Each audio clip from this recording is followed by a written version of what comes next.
video, I've gathered all the average Malaysian cars. So don't forget to subscribe to my channel as I'm very close to reaching 3,000 subscribers. So first off, the Myvi, of course, is the king of the road. So I'll give A tier for that. And next, the Saga will be in the B tier. It's one of the most classical Malaysian cars since 1985. Now, the Hilux is one of the most off-roaded cars and also funniest, so I'll definitely give it A tier as well. Since the Hilux just bought is my dream car, I'll rate it as S tier due to its superiority, although I occasionally see this model. It comes with a upgraded 2.8 litre engine. Okay, this is definitely the second noticed one, the Velfire. I'll give it an A tier as it's one of the most funniest and maneuvering cars ever. Then the Alphard. I have to say it's almost the same, but carrying more passengers and always being the MPV to be fully loaded, so I'll give it the S tier for being the final car to be unlocked. Ah yes, the Perodua Viva, one of my childhood cars I used to help shift gears in.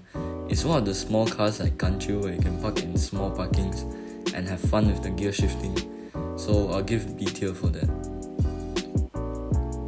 For Canary, it's almost the same as Viva but more taller and classic.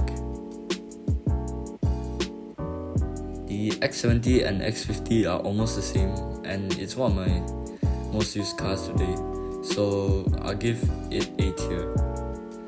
Also, the X50 seems to be used more faster than the X70 for some reason. Next, the Civic, a multi-performance sports car that has nice acceleration and design. I'll give it S tier.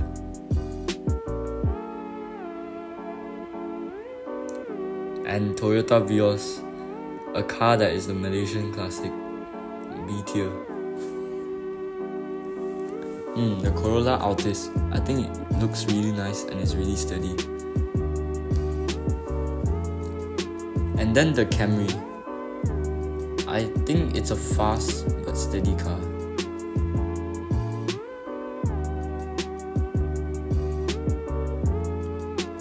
Mazda cars are kind of good at the same time but have some issues, but so far so good, so A tier. And yes, the Axia, the most invincible car on the road. I'll give it B tier for its superiority and braveness, although quite small but easy to control. The Perodua Alza, actually I think the new one is cool in design and the previous model is more suitable for glamping, so A tier. Wow, the Arus, quite a nice car used for daily drives but not much fun. I'll give B tier for it.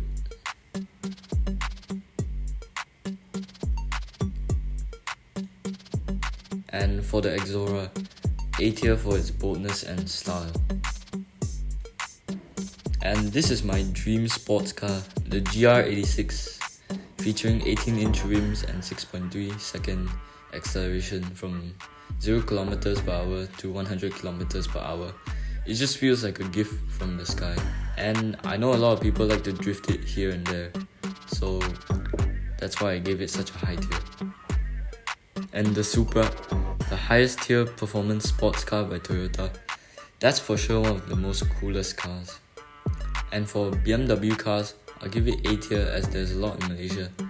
I like how a lot of the drivers keep their right signal on all the time on the highway.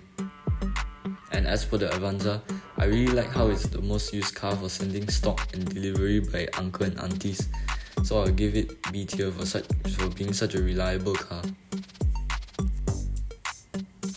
For the Innova, it's almost the same situation but more of a drive and an elegant vehicle, so I'll give A too.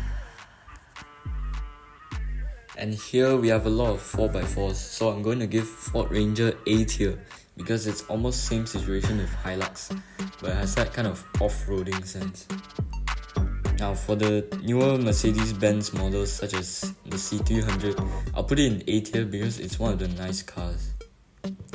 But as for the older Mercedes-Benz models such as the E150 and E200, I think it went a bit too far because it's been used to overtake a lot in one-lane roads, especially in Johor, and breaks down easily, which happened to me a few times.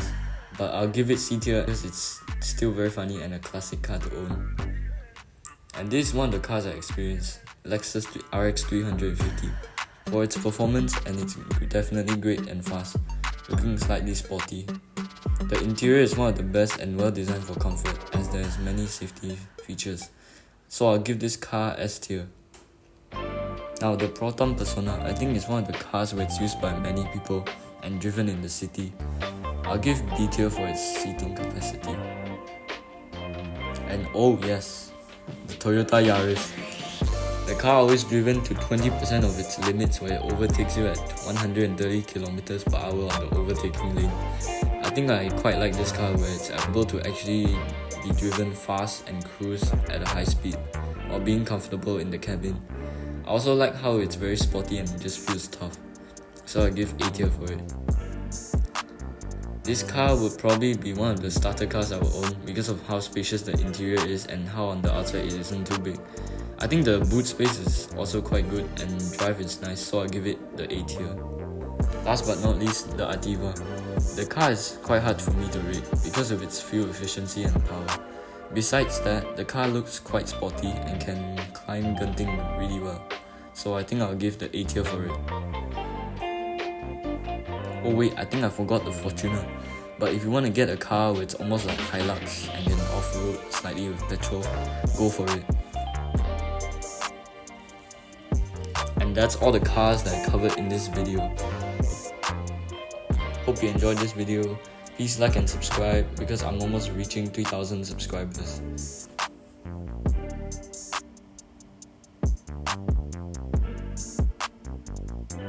Thank you for watching and see you another time.